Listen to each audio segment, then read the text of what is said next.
Alright folks, welcome back to the Backwoods Gourmet. Today we're going to do another Dutch oven recipe for you. This works great with venison if you have it. We don't have any yet this year. It's here almost Christmas and nobody in the fam's killed a deer yet. So we're going to do it with beef today. This works really good with your shanks. Okay, you have your processor, you can do it yourself. Cut those shanks up with the bones in them, alright? Just chop them up into like 1-inch thick pieces. You see we got a nice big bone here. This is from the beef shank. Pretty cheap cut of meat and pretty tough. We're going to show you how to cook this and make it delicious. Now remember, with your deer meat, I tell everyone, age that stuff, okay? Age it at least 14 days in the fridge, 38 to 40 degrees, okay? It'll take the gaminess out of it. Your family and your friends won't even know it's deer meat. It just tastes like a great beef. So we're going to go ahead and show you how to do this recipe real quick. It does take some time, so allow yourself at least a couple hours. Okay, all we've done with our shanks here is we just cut the meat off the bone and cut it up into manageable sized pieces. We're just going to go ahead and throw that in a bowl. And remember, the bones are very important to this dish. So, like I said, leave your bones on. You got some, wet leather, stuff like that in there. Don't mind it. I'll put it all in there and your bone. Here we're just going to throw on some of our a liberal coating, and this is our Backwoods Gourmet competition brisket rub. It's real strong on garlic, onion, salt, pepper, a few other ingredients in there to really make it special. But if you don't have that, just salt, pepper, and garlic. Okay, so just mix that all together with your meat, get it good and coated, and all we're going to do is just going to dredge in a little flour. This will help to thicken up this whole deal. Just get them all really good and nice and coated with flour, and then we'll go get the Dutch oven set up. Just making sure each one of your pieces is covered in flour. And that's all there is to it. You can leave that, put that back in the fridge, leave that set for a little while. It works even better. I have a chance for the flour to kind of make a nice crust on the outside of all your pieces. So we'll get the Dutch oven set. We got our pot going over the open fire there, medium heat. We got a little oil in the bottom. Want to just brown these off real quick. So just about it's just starting to smoke a little bit in the oil. That's when it's about ready. So let's go ahead and dump it all in there.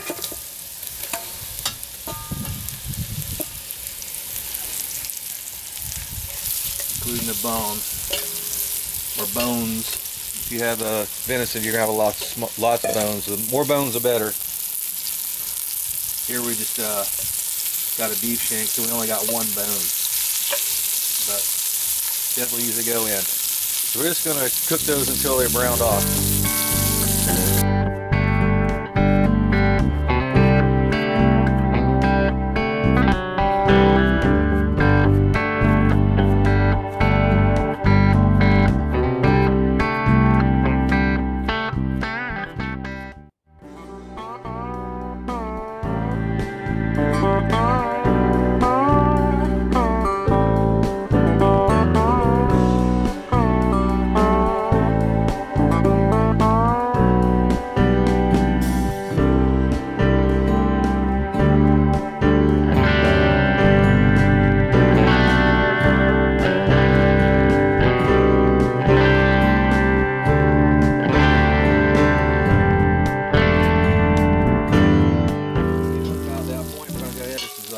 One large onion in a little bit, and a stick of celery. Just coarsely chopped. Okay. This is Dutch oven cooking. We don't julienne or dice hardly anything here. We're gonna go ahead and get them down in there and get them sweaty. And right here we got our small pieces of wood. Go ahead and stir that fire up a little bit too. We're getting ready to put in. After these are done, we're going to put in some broth. Alright, now those onions sweated down a little bit, we're going to just go ahead and sprinkle a little additional flour right over the top. Just give them a good sprinkle, not a blob. Sprinkle them down like that, and then just kind of stir that in. You want to brown this flour a little bit. That's going to be eventually our thickening agent. This is pretty standard kind of country cuisine here. Try to use the fewest ingredients possible and just kind of get everything coated again there, and you can see it absorbs up most of the oil. I'm just going to toss that around a little bit and just give it a few minutes for the flour to brown. You don't want to have that raw flour taste. So I'm going to give that a couple more. Alright, it's been just a couple minutes, so we're going to go ahead and put in 2 cups of beef stock. And this also has a little powdered rosemary in there. I'm going to go ahead and just let that deglaze the pan. And this one will thicken up like a gravy pretty quickly from the flour that we put in there.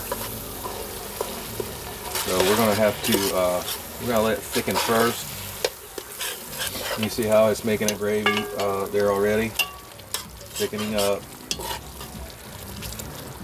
Okay, we're just going to keep this on simmer. We're going to put a little more water in it after this is thickened. And we're going to simmer this for at least an hour. You know, we want this beef to be fall apart tender. Or if you're doing deer, with deer meat, about the same cooking time, maybe a little longer on your, especially your front shanks, a little tougher, depending on how much of the membrane you pull out of it. But an hour is usually sufficient in the Dutch oven. It's almost like a pressure cooker in ways with that heavy lid. So I'm going to go ahead and put a little water in, and we'll just tend the fire for a while. Alright, I got that coming back up to a boil. We'll put in another 2 cups of water. Okay, it's going to go for a while. Just going to go ahead and put the lid on and watch our fire. I've been going on this for a while, and here's the great thing about this setup. You know, our fire burnt down a little bit. We had to rebuild it up. But using a Dutch oven, even if you're using camping, if you're using a tripod setup or, you know, just an old piece of rebar like we are here now, just jack it up. You know, get the pot higher above the fire.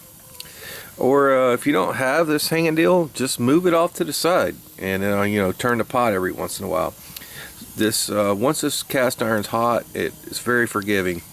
We're just keeping this a slow simmer right now. We're getting ready to start the next steps of the process, but just want to show you this, you know, this little fire pit setup we have here. We just put a couple of blocks up underneath the rebar to lift it up. Alright, what I've done here, folks, we're getting ready to transition this dish over from cooking over the open fire to baking. So we got some chunks of hardwood in this charcoal chimney. Gonna make it real quick to get our coals for the top. Be real wood coals, not charcoal. Obviously you can do it with charcoal. So we just move the pot over to the side here, put our chimney right directly on the fire, just long enough to get these started, then we'll set them off. See, after just a few minutes, this turns into a rocket stove basically, and that's going to burn these hardwood chunks to get them ready to be charcoal very quickly. So we'll have those for the top of our oven. Okay, well, we got our broth and our meat is pretty much done. It's very tender. The gravy's thickened up on it quite a bit. So this is going to be ready for the next step. We just got that going on a low heat. We're going to go ahead and leave it hanging, and we're going to transition this.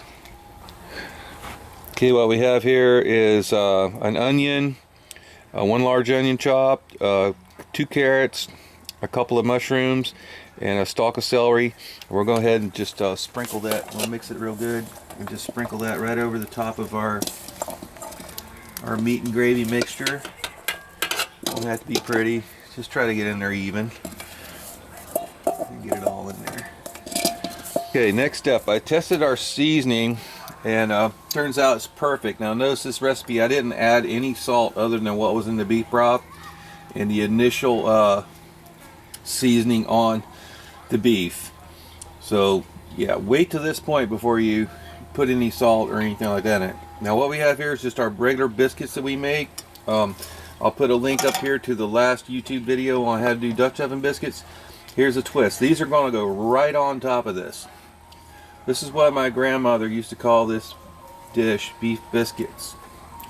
So they're going to be kind of cooked like a dumpling almost at one part, because they're being cooked from the bottom by the broth, but they'll be cooked from the top by the direct heat from the Dutch oven. So just going to go ahead and drop those guys in there and just arrange them around.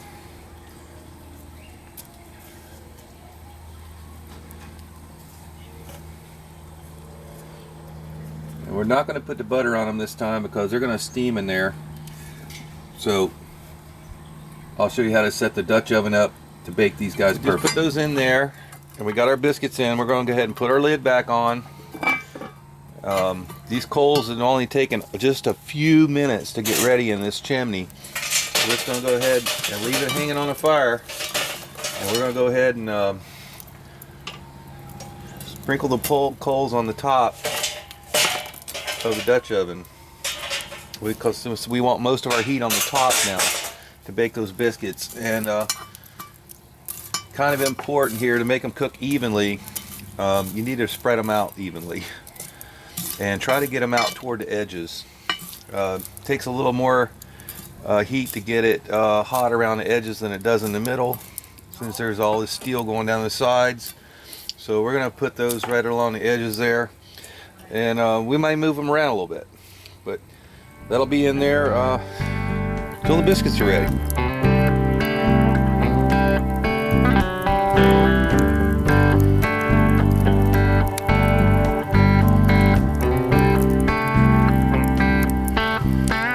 It's been 45 minutes or so. Been tending this fire. You can see with our real wood coals on top here, not charcoal. We're going to go in there and take a peek at the biscuits on top and check on them. Hopefully you can see that they're nice and golden brown. At this point, we're going to go ahead and we're going to take some finely grated cheddar cheese, sprinkle that all over the top of the biscuits. Now, this is my twist on the original recipe, okay? My grandma didn't put cheese on it, but I think we're going to go ahead and put cheese on them. This is meant to be a savory, very savory dish. I love cheese biscuits, so we're going to go ahead and put some cheese on them. Then we're going to go ahead and on the top of the cheese, we're going to sprinkle that with some powdered garlic. Just give it a good dust. We haven't really put any garlic in this dish. Sprinkle that all over the top. We're going to go ahead and give them a couple more minutes just to melt and brown that cheese. Okay, our dish is done for the day, so we're going to go ahead and plate it up Backwoods Gourmet style. We have a couple of fresh lettuce leaves from the garden there. Go ahead and put 2 or 3 of those down there. They've got a beautiful color. Go ahead and put those down. Then we're going to grab out of our pot here. This is really nice because the biscuits come with the gravy and the beautiful beef sauce underneath. So we're going to want to get a healthy portion of the biscuits and the gravy, and I'm going to grab some of the underneath parts, and we're going to put that right in front so everybody can see what it is. Then we have a couple of these are sweet datil peppers right out of our garden, and we've halved those. They look like beautiful little hearts, and we're just going to arrange those around the side there. There's another Backwoods Gourmet meal done on the Dutch oven. If you do this at your camp or deer camp, whatever, out at anywhere in camping, you're going to be a huge hit. Hey guys, hope y'all enjoyed this episode of the Backwoods Gourmet. Try this dish for yourself. It's great. If you like what we're doing here, please subscribe and share. Hey, send it to your friends. Share on Facebook. Put it around the internet. We'd love to teach people how to do outdoor cooking.